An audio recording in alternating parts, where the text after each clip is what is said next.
All set then for the only practice session we get for the FIA Formula 2 Championship around the Circuit de Barcelona, Catalunya in Spain.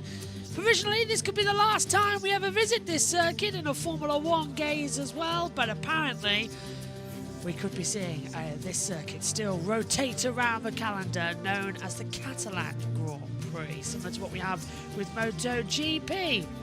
It's a stunning circuit, elevation change at 30 metres as well. Its highest point comes at turn 9 at Capsa, and its lowest point comes down at turn number 4 as well. Surprisingly, as it runs uphill, virtual safety car gets deployed for its test session. Good morning, everybody. Welcome. 45 minutes on the clock. I'm Joshua Birch. Alongside me once more is Omi and Tom Cairns as well. Good morning to you both. And Omi and Tom, you've both had Formula 3 just happen a few moments ago, and now we're all set for F2. And really, all eyes on Alexander Dunn after his fabulous run in Monaco. But he's lost the championship lead, crucially, which is something that nobody expected. Fabulous until we got to the feature race, I think it is fair to say, where it all went slightly wrong, let's just say, down at turn number 1. But I think that was a move that he knew that if he wanted to win this race, he had to try to keep his foot in. But I think as a rookie, it's hard to be able to balance the risk versus reward thing. Sometimes, as a championship leader, you just have to settle for the 18 points. But he wanted the 25, he wanted to get the win, and it didn't work out. But yeah, some of the hate that he's been receiving on social media, absolutely unacceptable, and we absolutely do not want to be seeing that as well. Absolutely, and Tom, just coming back to you as well on this one. You weren't with us in Monaco, but I know you did watch the races. Some stunning action, and yeah, controversy sadly does breed every now and then. Yeah, absolutely so. And I have to say, in all honesty, Alex Dunn was very lucky that he wasn't banned for this round, because on another day, in another championship, with even maybe another set of stewards, he could have been given it. So I think Alex Dunn can count himself lucky to even be competing this weekend. So here's Jack Crawford then, who we're going around at the moment. Runs 5th in the championship on 56 points. Luke Browning does lead on 70. Alexander Dunn is on 67 as well. Here's Richard Verschoor, the MP Motorsports as well. And interesting enough, really coming in for MP, they're down in 5th in the team standings, but for sure one of our winners this season. And we've seen now repeat winners for the first time, and hopefully we might get a couple more here. It's a circuit that does offer differences of winners. Yeah, absolutely. It offers differences. It also offers doubles in Felipe Dragovic's case in 2022 as well. It offers it all around Barcelona, and we usually get some fantastic racing around this place as well. Of course, a venue last year where we saw the iconic return of Juan Manuel Correa back to a Formula 2 podium as well. That was a great moment 1 year ago, definitely being the highlight of our visit then as well. But yeah, some fantastic Formula 2 action, and we're looking forward to more of the same this weekend as we take a look at Leonardo Fornaroli, the consistent Leonardo Fornaroli. Yeah, and that consistency has put him in the championship lead as we stand. Roman Stanek, his teammate, just behind him. 14th in the standings by comparison, only 12 points as well. And Victor not exactly doing well overall in terms of being helpful with their two drivers. They were getting in the way of each other as well last time out in the qualifying runs. Let's hope they don't do that here today when we go qualifying in around about 4 hours' time. So everyone's back into the pit lane, and we should really explain to them that the reason we don't see much practice session of the F2s and F3s here in Barcelona is because this is their testing venue for the previous year. So they know this circuit and have days and days worth of data, but F2 slightly better than F3, who got rained out a bit. Yeah, well, they know the circuit from the back of their own hands, don't they? So it's not like any of them are complete strangers to this circuit at all. So we'll see how they cope around in the hotter temperatures. 29 degrees it's gone up to now, even at this time of the morning. It is 10 minutes past 11 local time. Track temperatures increase also to 38 degrees. So tyre degradation is going to be a key point in the weekend. There is obviously the mandatory pit stops involved. They're using the white side marked hard tyre with the mediums, I believe, being used as the option, the softer compound for this weekend compared to what they used in Monaco. This is going to be a real test to see who can look after their tyres the most, as that is what is going to decide who's going to be coming out on top in the feature race, especially on Sunday. Absolutely. Tyre temperature will be critical. This circuit gets hotter and hotter as the day goes on. It's a weird juxtaposition, even in testing in February when I was there a couple of years ago. The ground beneath you, it just sort of it absorbs all of the heat and it doesn't let it go. Even at 7 o'clock at night when the sun is at one of its lowest points, you can put your foot down and you can still feel your soul starting to burn. It's an unusual tarmac around this place, and it extends into the fan areas as well. You can see there's a gentleman there just putting on some more sun cream as well, and the grass gets hotter. There's very little breeze areas around the circuit as well, so you are invited to refill your water bottles at every opportunity. You very much need it, but it's one of the most stunning visuals on the entire calendar when you get the low setting sun and you're stood at Campsa and the cars flash by you. It's almost reminiscent, I would say, of what we saw with Charles Leclerc in Austin, Texas. That sort of beauty of the cars flicking through, and we'll get to see that later on with the Formula One second practice session. So we're here slightly later than usual. Usually we're here in early May. Now we've shifted towards late May and the first day of June. Already next year it looks like we might be racing in July for the Madrid Grand Prix, which would be the new Spanish Grand Prix home. And I mean, F2 and F3 are also going to be there. Going from a purpose-built circuit like this, that suits the cars, that suits all the driving aerodynamics, to a street circuit, F2 and F3, you know, they don't run well there. The turning circles are horrible. The no power steering. It's more physical to drive them than a Formula One car is to go around there. It's going to be a chaotic, disruptive weekend, I think it's fair to say, when we do head there next year. It's going to have lots of delays, 100%, lots of unfortunate damage, of course, for the drivers and teams. It's going to be quite the chaotic weekend, I think, when we do head there for the first time. So yeah, it's definitely a big change. An easy venue, which loads of drivers will be used to when it comes to other junior series and other formulas lower down. Lots of drivers would have come here, of course, also in Formula 3. But then we head over to this Madrid circuit, where you're going to get a lot of drivers arriving to the F3 and F2 level who don't really have that experience around the place, meaning there's going to be definitely lots of barrier damage and lots of chaos taking place. Delighted to see him there, but we still need to kind of keep calm. It's early days yet. A lot can happen still. We'll just kind of focus on the job ahead and just kind of get points as we go along. I think generally Luke's a great driver, as you've seen with him coming up through the ranks. Quality-wise, he's always been in the mix in the top 10, so whether it's a sprint race or feature race, he's always had kind of opportunities to make it onto the podium. To be honest, I don't think we need to do too much. If anything, just kind of keep calm, and the pace is there, we know it's there, and once it all comes together, that will come, but there's no point in reaching for that and then something else happening, so we'll just kind of keep it calm. Doing very well so far. They've got a good record in this championship, High-Tech TGR, and Luke Browning, a long relationship with them, and that's definitely playing a part in his success so far in this championship. No doubt. He's been with them since he joined, I believe, GB3 a few years ago, in 22 that would have been. Was right up there in the championship, taking a lot of wins. Then, of course, moved up and he was with them in F3. Yeah, they keep on changing as we go. Yeah. So, we're waiting around. Feels like everyone's gone for a siesta a couple of hours early. That's the weirdest thing, actually, as well. We used to work during the testing day when we were there. We used to do the pit lane walkabout. So we'd be live during the lunch break. So we'd finish and go for lunch. And everyone was like, oh, no, we're not serving anything, it's our siesta. I was like, oh, so 2 hours, we can't eat anything.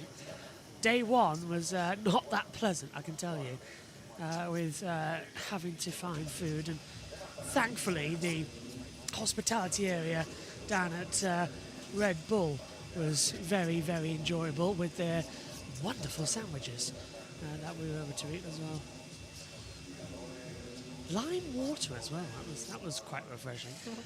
Just tailgating now with stories. We look at Arvid Lindblad watching along right now. They've all set sector time. So technically P1 at the moment is Jack Crawford with a 48.7 in the second sector.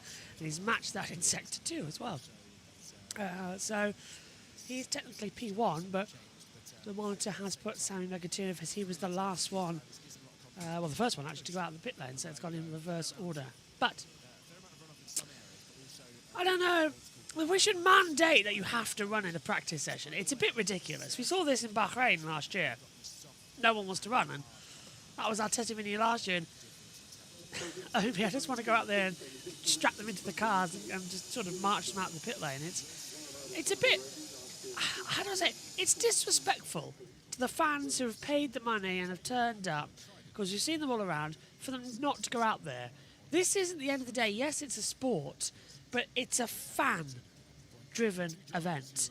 The fans are everything. And for them not to go out, it's kind of like, haha, you wasted your money. There should be a mandation to put on some sort of spectacle. Yeah, I'd say the best way to just get rid of that is do testing at Jerez. Don't come here. Don't do testing around circuits that are used. It does mean that the same challenge applies to all of the drivers in terms of having 45 minutes, because now that's 2 rounds, with the in-season test, of course, taking place at Bahrain, and then, of course, we have the Spain. We have the Spain pre-season testing. With both of them, it just means that we have 2 rounds where it's a slight different challenge, and the drivers have already got all the data and everything they need from that place. So yeah, I feel like maybe moving to a circuit that we don't use, like Jerez or something, might be good. And for example, Barcelona might continue to be a good place for testing when we actually don't have Formula 3 and Formula 2 out there for their proper season on their calendars. Well, we say we're not going to come back here, but there's been no big spectacle so far, Tom, has there, about, oh, goodbye, Barcelona, goodbye. In fact, it was quite the opposite, where the Formula 1 boss, Stefano Domenicali, said, we are not leaving. There is a place for this track on the calendar. And the only way I can think of is the fact that they're going to do what MotoGP do and have the Catalan Grand Prix, because if those of you don't know, well, I'll explain in a minute. Obviously, it was an amazing weekend for Dams and for the complete teams. Either F2 or F3. It's been incredible. We have lots of reward from these 2 wins, and I think they appreciated their night on Sunday night. Expectations were much higher than what we provided at the beginning of the season with him. He's a talented driver. Unfortunately, we struggled to put everything together, and this time was very good because he did no mistake with a pretty good start, and he showed that he was capable to have a win. So let's go ahead now, and I hope it will give you this confidence he needed with us. Played very well the game. When he saw the crash, he came back to us and said, "Look, it will be safety car, so we have to be ready." And from this point, all the team was ready, and he slowed down a bit at the very last moment before he entered the pit, and the safety car came. So he played very well. And Hubert there as well, team principal down at the running order. At Dams. Yeah, so for those of you who don't know, there is a regional dispute for independence. The people of Catalonia, as well, where the circuit is based, want independence from Spain. They want a different region, they want a different race. They just want to have their own independence. It's been going on for a number of decades now. That's why the circuit is called the Circuit de Barcelona Catalunya, and it's a joint venture between the government that is in Barcelona and there's a government in Catalonia. That's why on Sunday you'll hear both national anthems played. So there is a thing going around that we could see the Catalan Grand Prix, and Tom, it kind of makes sense to have that, but surely a European Grand Prix would be more traditional to having a second race in the same country. And these have now been a precedent set. Now we've had Eiffel Grand Prix, we've had Emilia Romagna as well, and are we now just going to have regional Grand Prix instead of country Grand Prix? Yeah, it feels that way, doesn't it? I mean, not to mention that Baku once hosted the European Grand Prix back in 2016, which incidentally was the last race to be held as the European Grand Prix out of any race on the Formula 1 calendar. But yeah, I would be all for Formula 1 to continue racing here. You know, it is an old school circuit for the drivers. It is better than some of the circuits that we've got, I think, personally. So we'll see what Madrid is like also. I mean, I'm not gonna judge until we've had a number of years over in Madrid to know whether I think it's a good circuit or not. But going back to what I was saying about the tyres, it's the soft tyre that they are using, the red side mark soft tyre, not the medium that I had stated earlier. So just to correct myself, which will make it even more interesting to find out how far they can take those softs before they do have to put in, unless you are one of those having to do the alternate strategy. So a step between the compounds is going to make things quite entertaining come the feature race, and especially as well as they come into the rest of the weekend. Yeah, and interesting enough, to add into it, the last time Formula 1 ran on a street circuit in Spain, well, actually, neither of the times did it go very well as well, if you look back at Valencia and then the street circuit up near Barcelona, actually, in the mountain section as well, where we actually had our first ever female driver score a world championship point, although that being half a point, as it was then, with only half points being awarded in the race. So, yeah, it's now time for the drivers to head out, because we've got into that 30-minute window where you get the first 15 minutes of track acclimatization, and then from 30 minutes onwards, it's deemed as that is your actual practice session. So, drivers now venturing out for their traditional run time. Yep, they're all out there on the circuit, going through the first few banker laps right now as we take a look at Ollie Goethe making his way through.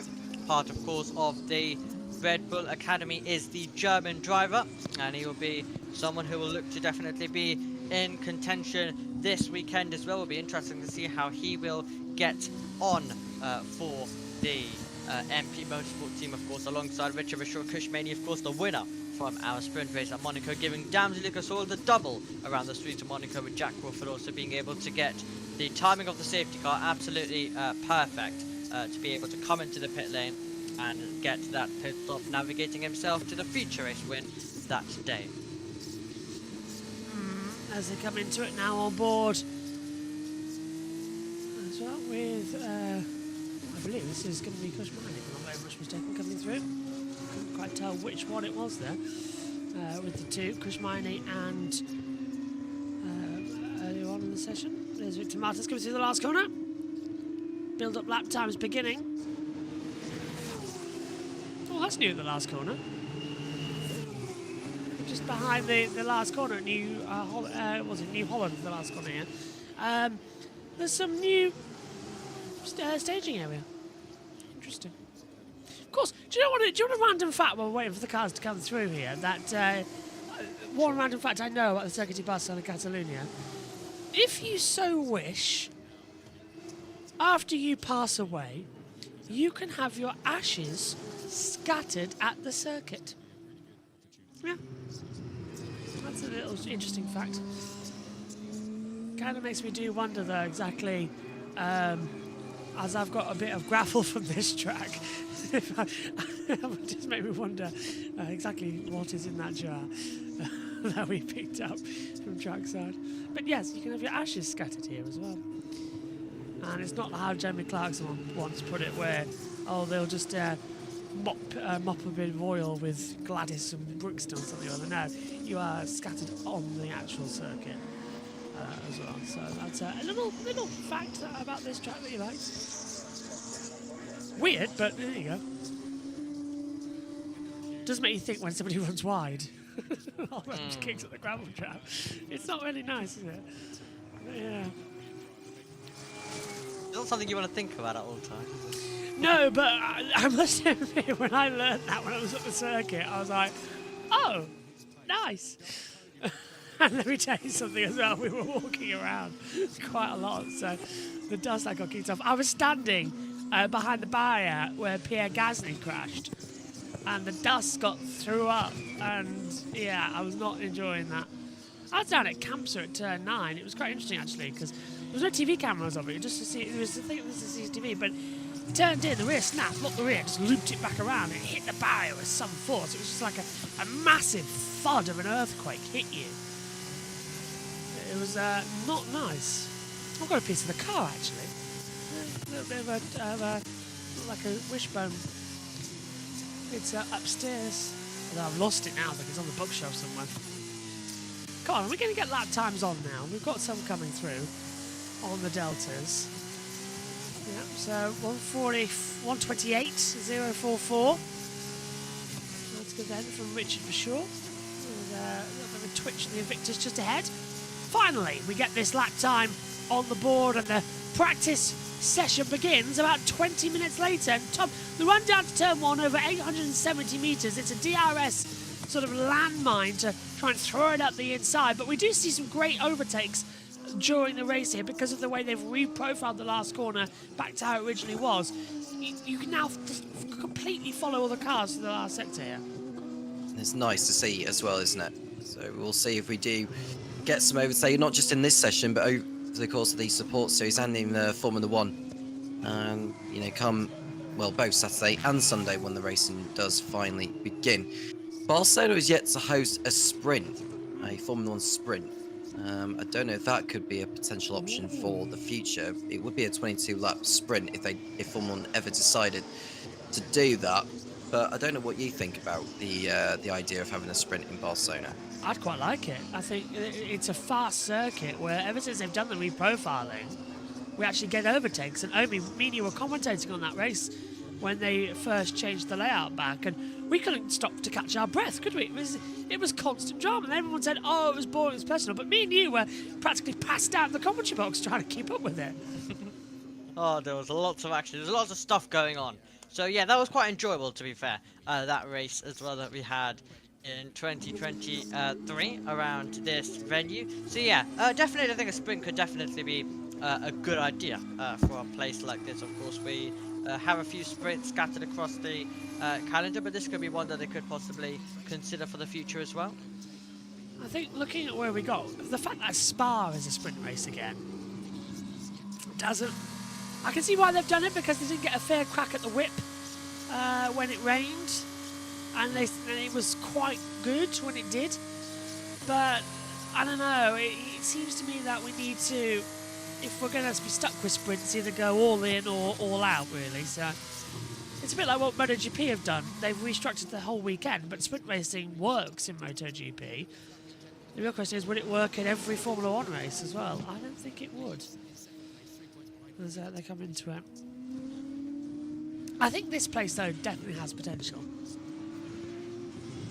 I mean, if we're giving it to random circuits, I think we definitely could, like, give it out to, and give a chance at least.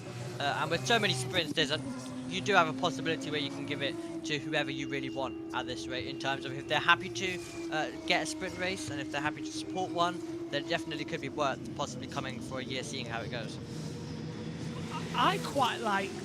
The only two races on the calendar for sprinting that I like is Austria and Sao Paulo. They always deliver because of the short, fast nature of them. And I agree with what you're saying, Tom, because this is a fast circuit. It's flowing. So a sprint here would probably make the most sense. Thinking about where else on the calendar you can do it, if you want a tricky one to throw in, Monza. Let's go back and have a sprint there. Monza would be quite fun. It's one of the shortest races on the calendar for Formula 1. We've already had a sprint there a couple of years ago, and it worked. So, yeah, put Monza back on as an F1 sprint. Yeah, well, there's plenty of other tracks which haven't hosted the sprint yet, which could do. I mean, I was even thinking this some time back, that Abu Dhabi could host a sprint, which I think would make most perfect sense, because it helps keep the championship going for a little bit longer. But the trouble is a championship can end up being decided on the Saturdays as opposed to the Sunday. But we've had that before in Qatar a couple of years back, and no one really complained, because Max Verstappen was always going to clinch the championship with so many races to spare that season. got rid of it. They just got annoyed. It was like, oh, yeah, fine. Damn it. I'm trying to think. Looking at the calendar. And To be fair, I think Qatar's been good as a sprint as well to some degree. Especially 2023. It's been quite chaotic. 23 is good. Yeah. 24 was a little bit meh, but I think that's because everyone was in that train. Anyway, everyone was. Because of the tyres, wasn't it? Yeah. That exit curve.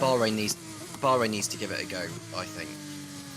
But if we have Bahrain as the season opener, then no. But if Bahrain isn't the season opener like it was this year, then yes. I would agree, because it makes more sense, because we practice there, so we don't need 3 practice sessions. And Bahrain as the season opener was good, but I agree. Tom, you were with me when I was speaking with Jenny Gow, and I said Australia as the season opener feels right, but it doesn't. Sometimes it doesn't deliver what Bahrain does, because we had to wait a long time this year to sort of see what the pecking order was in Formula 1, and even now at round 9 we're unsure. We'll get into that in the F1 practice session, because the new rules have come in this weekend about the flexing of the wings, so the rules are probably going to switch again, and we don't know what's going to be what. But Australia delivered as a season opener from practice 1. It gave us all the action. So I can sort of see it now as a season opener. I think if there's one place on the calendar that we definitely don't need a sprint race, it's Spa. I'm going to say that right now. The longest circuit of the year. Oh yeah, let's have a sprint race. Isn't it like 12 laps or something daft? It's not enough time. Well, it was 15, I think. But they cut it down by like a few laps because they did extra formation laps, didn't they? Yeah. Because of the rain. But in all honesty, I thought they could have got that race underway as normal, because the track was drying up so quickly. You can see a replay of Key and Shields going through turn 2, getting out-shaped, has to be said, on the entry to it. That's a very unusual place to lose the car. Middle of the apex, and it just stepped out. It's on a hard compound tyre. Can't see, unless he's put the throttle down and it snapped on him and it's a recovery, but we only caught the tail end of that, which looks like he was just losing the rear coming through the corner. Here's Jose Maria Marti, no time set yet, alongside his teammate Arvid Lindblad, who is down in 21st place, as we build up to the lunch break and then going in for the F1 practice session. I don't know if that many of the teams and drivers are actually, as we see Alexander Dunn come into the pit lane here. So he's got a car in front of him. Wow, and he did touch the back of, I believe that's Crawford. I thought that was Martin. I think it looked like a Williams Academy car that he ran into the back of there. I can't quite see the the number. He does actually touch him. Let's have a look. It is. It's Victor Martins. Oh. My God. Same 2 drivers again. Max Verstappen, according to he's a Max Verstappen, according to Victor Martins' Alex Dunn, from his comments during the red flag. Well, I mean, those are not the 2 drivers you want to put together on the circuit after what happened last time. Is Alexander Dunn a hothead? Let's debate that topic, because he went for a move. I read it as 50-50 in the commentary box, because Dunn had an amazing start, and Martin sort of didn't give him enough room on the apex, and they sort of came together. But is Alexander Dunn a hothead, or is he an instinctive racer? I think that's it's been noted by the stewards. Repeat. Yeah. What do you think, Andy? I mean, yeah, it was, of course, a slow start for Dunn off pole position. Martin's got alongside him down to turn 1. And yeah, I felt like, of course, you needed a few replays to understand it, but I think I understood it very quickly as it being Dunn's fault quite a lot. When it really isn't, but we did, of course, see it a few times, and then I finally did realise that, you know, it was on Alex Dunn there. And as Tom mentioned earlier on, it was something like, for example, a session where we had, where he's lucky basically that he hasn't possibly been banned for this race as well. It was, as I mentioned at the start of the broadcast, it was a moment where, as a young driver, he absolutely went for it. It's going to be investigated after the session, by the way, in terms of the collision they had. But as a young driver, I feel like sometimes you need the balance, and he wasn't able to get the balance, and I think we've seen that across a lot. Now, these drivers are the finished article. He's shown his pace, that's one thing.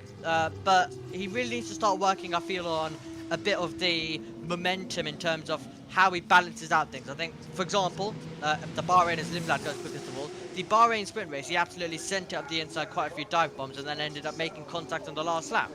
And then, once again, a bit more contact. And then, of course, for example, if we go back to the example at the Sakir International Circuit, the next day he won the feature race. So, I feel like Alex Dunne's that type of driver where he's showing his brilliant pace and he's winning the race, but then at times it's all going downwards. So he needs to get the balance as a championship leader of having to settle sometimes and not always going for the win. Yeah, and he's got a 10th place grid penalty and 3 penalty points in his licence for it as well. So he has been heavily slapped for it, and that's, I think, mainly going to affect him, isn't it? It's for the next race. Now, one thing that needs to be clarified, is that for the sprint or the feature? I'd say it's for the feature, not the sprint, isn't it? Because it hasn't actually told us which one it is. I'm trying to look at the F2 documents.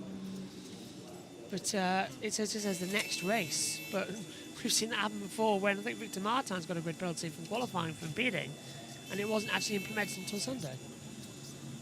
Alex Dunne in second. Yeah, usually. Go on. Yeah, usually. For example, it does get applied for the next race, so that would be the sprint, which is quite unfortunate. It should really, in my opinion, be for the feature race, where, you know, it has been running that as well, because then that's completely a different story if there's a 10th place for both as well. Coming in, as we now take a look at the drivers in the pit lane, and that's Rafael Villagomez, the Mexican driver, who I think at the Sakir International Circuit definitely was able to come into his own and show us and demonstrate some of his talent in that round. So I've pulled up the document, and it says car 17 Dunne caused a collision with car 14 Martins at lap 1, turn 1, breach of Appendix L, Chapter 4, Article 2D of the FIA International Sporting Code. As we take a look at Alexander Dunne now, this is him coming to the pit lane. This is a separate accident. Let's listen to his throttle trace.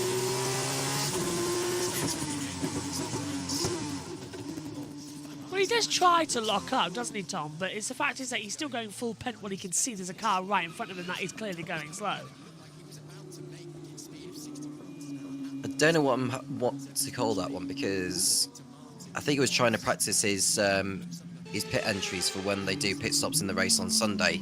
He just didn't expect Martin to be slowing down in the way he was doing. So I can understand why Dunne was doing what he was doing, but it's a difficult one to call. I don't think it's as easy as what meets the eye. I think you've got to look at it from both drivers' point of view. It could go down as a racing incident, but it is not an ideal thing to get yourself involved in, for sure. If there's a punch up in the paddock, we will let you know.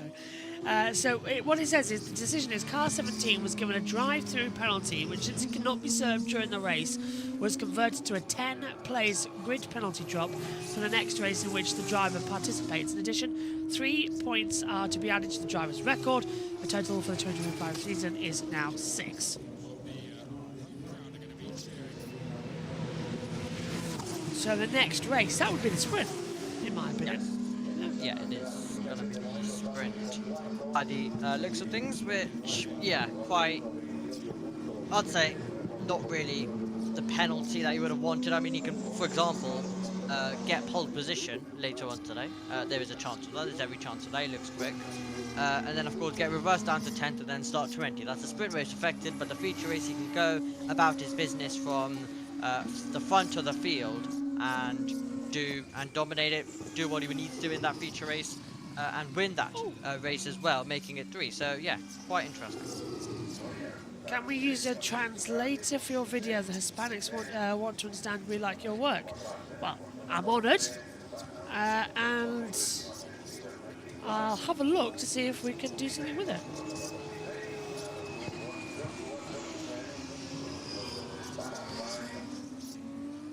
I love Spain, by the way. It's one of my favourite countries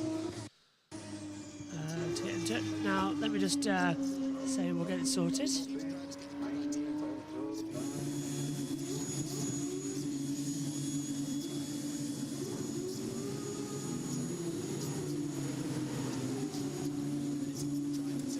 Yeah, so I love everyone in the Google pit lane with Translate. 10 minutes to go in this session then, with some drivers out there on the circuit, some in the pit lane I should say rather, at the moment as well, making his way through onto the circuit. So is Richard Vishaw, one of our big contenders, also one of the unfortunate drivers who were wiped out in the start line incident, and that was one of the main things. It wiped out a lot of the main contenders in that feature race at the race start, which really has meant that the championship has changed, and it's allowed drivers like Crawford, drivers like Cornwell to close in the gap.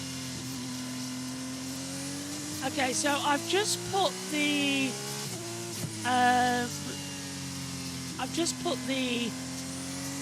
YouTube subtitles on, and I've made sure that every language has been selected, so our live translation comes up in the subtitles in your native language. So we will test that as we go. It's a new feature that YouTube had, but we had not enabled it. So well, yeah, there we go. Going around with the speaking world, and I can't wait to see what mistakes YouTube translations put us through, which is going to be fun. So I mean, sometimes it's done me dirty when it comes to English. Yes. Translations anyway, so I don't know what it's going to do when it comes to other languages. the day that Ed Hunter sent me something ages ago about an AI commentator team. So it was live racing being done by an AI commentator, and it was awful. It was nothing. It was like watching a video game. It was terrible. So yeah, live commentators will still be best. This is a replay coming through of Emil Cordial. I suppose the only benefit of having an AI commentator would be fewer mistakes, but that's how you know you're human, as Cordial runs through Gareth from Swindon at the exit of Campsa as well, just kicking up the dust as well. And that's a joke about earlier on about you can have your ashes scattered here as well. To go into it. Just a little bit of a slide, but that's Tom. It's easy to do at the exit of Campsa, especially since the reprofile 30 years ago. You're carrying so much more speed in, where you used to dive off down towards the Nissan chicane. Now you have to go straight down towards Le Calex. So as we approach it now, it's a tighter apex corner that you sort of just have to manage ever so slightly. Yeah, I think what you've also noticed as well is the reprofiling of the curbs. You can see there's more of a white line on the outside, and there's like less curb. So drivers will be able to push a little bit more thanks to that. Hence why we're going to see more on-track action all the way down the pit straight, especially. We just see someone come into the pits. I didn't quite pick up on who that was, but we're looking at Sammy Megatunic now. Yeah, it was Bogdanovic who came in according to Time 71. Yeah, that white curb, by the way, at the exit of Campsa, not added for car racing, added for MotoGP. After several of the riders protested at the end of last year's race, where I believe it was Moto3, a rider got a penalty for being forced onto the green. Now, in MotoGP racing, you cannot go on the green on the last lap of the race. It's an automatic dock of one position. So that's just over the curb. But they said, look, I got forced off here, and there's no advantage given because it's on the curb or the runoff area. So they've listened to it, and the track have changed so that now there's more of an exit curb through Campsa, so that the riders have easier time to turn in and step the bike up without hitting the green exit curb, which the penalties were given for. Similar things have also been done at Aragon as well, and will be done at Valencia for the MotoGP racing as well. But here, if you touch the green or the red paint on the last lap, it's a no-no. And you can see the green line coming through. As is that Fittipaldi? Yes, it is. Winner of the last race held on the original Mont Blanc circuit in Spain. He won the shortened race back then in 1974, if I'm not mistaken, maybe 1975. On Hewitt Park. That's the one. Is the circuit. Yeah. I don't mean to go off topic slightly, but that circuit we actually used for the Grand Prix series last season, Josh, that I commentated on. Was it Mont Blanc? Was it Monjou? Yeah, Montjuic Park, yeah. Because there is actually a mod of that circuit within the Grand Prix 2 forum. Oh, You can actually give it a go on. I love it. I've always wanted to drive that track. It's so good. I'll check if it's on a set of course for me to try as well. It was actually, if you go back and take a look at the 1975 Spanish Grand Prix, because it was one of the most. It was one of the most. It was the weekend. It's one of the most infamous, really, wasn't it? Yeah, it was when the drivers, I think, really took control of Formula One, and the GPDA weren't happy with the state of the Armco barriers because they weren't bolted together properly. There's images of James Hunt with a spanner and a wrench putting the barriers together, and yeah, and then I think, what was it? Who qualified and then went out the race? Let me have a look. It was Fittipaldi who qualified and then went home. That was it. Yeah, in 1975. Fittipaldi qualified for the race and then went home at the end of the day, after the drivers were told that you have to, otherwise they would have got the Spanish police in and they would have all been arrested for failing to honour the contracts. So it's quite an interesting race, actually, that one in 1975. The race was red flagged after we had the horrific accident which took the lives of several spectators. But it did mean that out of the finishes that we had, I thought I was Montoya going for a spin there, but it wasn't. Although he's going a bit slowly coming through turn 4, down towards Repsol. Yes, Leila Lombardi got her first ever half point in Formula 1, making her the first female driver to ever get that. She was in 6th position for the March 4 team. Her teammate, Brambilla, finished in 5th. Jean-Pierre Jarrier finished in 4th. Carlos Reutemann in 3rd. Jackie Hicks was 2nd. And Jochen Mass won the race as well. Tragically, we lost Jochen a few weeks ago. This is Emil Cordial jumping the queue here. And then stopping in front. Oh, hello. A little wee-wee for the car out of the back there.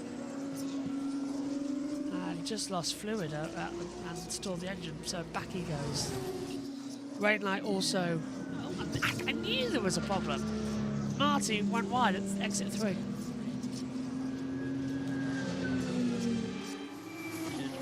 He did indeed, as he continues making his way through. Of course, in his home race is Pepe Marti, the Spanish driver, of course a winner here in Formula 3 as well.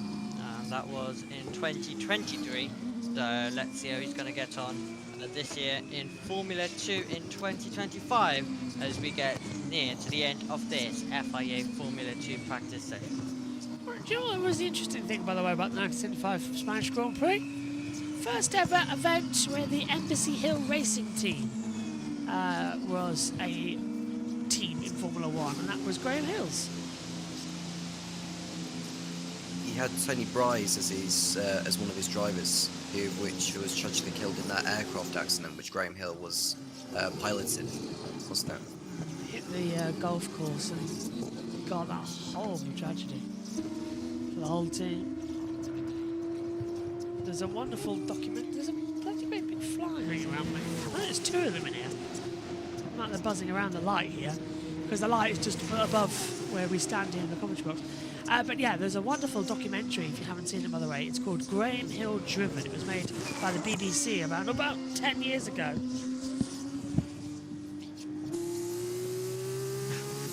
As JB fights with flies and all sorts of stuff. Going right yeah. towards the headset. Now you're sad to see where it is. Lovely. Yeah. And Vigano, which just finalises his run here in this practice session for Formula 2, Lindblad, Dunn and Gabriele Mini is going to enter our top 3 unless we see any changes right at the end of this session. It kept flying right towards the centre of my eye in the camera. You can see that on the camera. No, I'm not nuts. But yeah, wonderful documentary, Graham Hill Driven. It was about 2009, 2010. The BBC, they're on YouTube or Daily Motion. Go and watch it. It's one of the best documentaries I think that's ever been made about a Formula 1 driver. It was superb. I'd say second to that actually is the Patrick Stewart and Sir Sterling Moss. Well, Sir Patrick Stewart and Sir Sterling Moss. Their Grand Prix Legends documentary they made together was absolutely fantastic. And at the end of it, Sir Patrick got to drive the van wall around Aintree, because of course Aintree was the home of the British Grand Prix for a few years, and the racecourse still exists at the horse racing track now, which is home to the Grand National. It's one of the very few parts of the world where horse racing and horsepower come together in a motor circuit world. I always thought it'd be cool if they redid it and Formula E could race there. It's a short enough circuit where Formula E could race at Aintree. Arvid Lindblad, though, has missed the pit exit light. And so the checker flag has come out and the session has ended. He's stuck in the pit lane, along with Kushmaini and Rito Miata. So that was a bit of a surprise.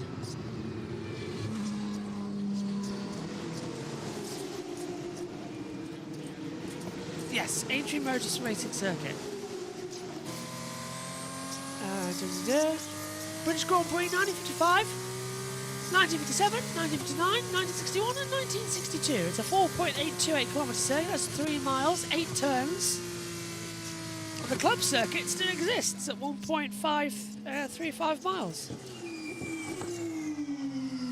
So you had Waterway into the Canal Slide, Anchor Bend, Cottage Corner, Country Corner, Village, Valentine's Way, the Canal Curve, which is backs onto Beecher's Bend, which is on the back half of the horse racing circuit at Beecher's Brook. The Stefan Straight, which is now the Railway Straight. The Melling Crossing and Taps Corner was the last one on the circuit. Love Aintree.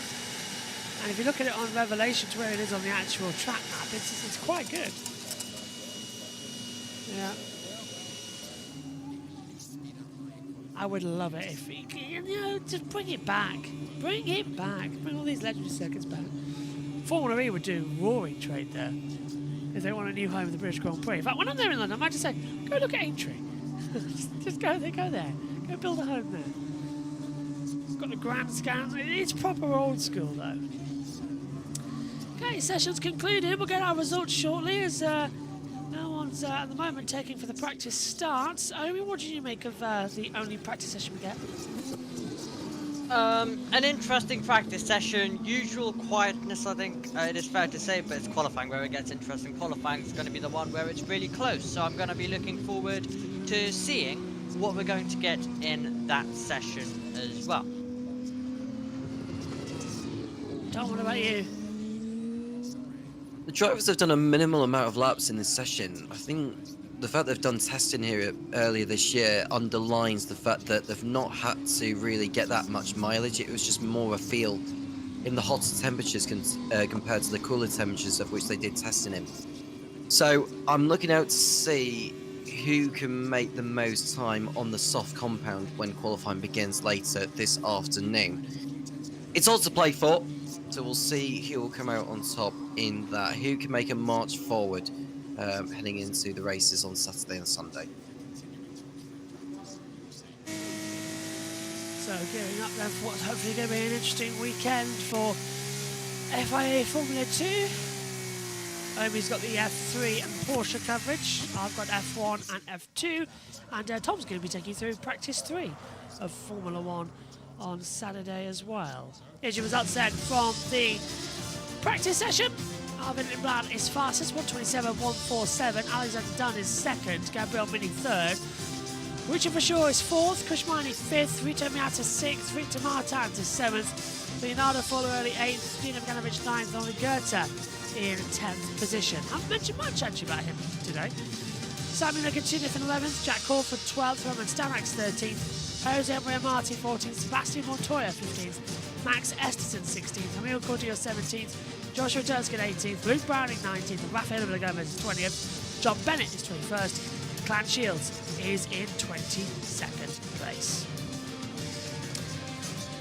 Well, my thanks to Tom, my thanks to Omi, and to all of you at home as well. We are gearing up for what's going to be an interesting qualifying session. Next up, we've got all the action from FP1. for Formula One here from the Spanish Grand Prix at the Circuit de Barcelona, Catalunya. It was all here. We'll see you for qualifying in a couple of hours' time. Take care. Bye-bye.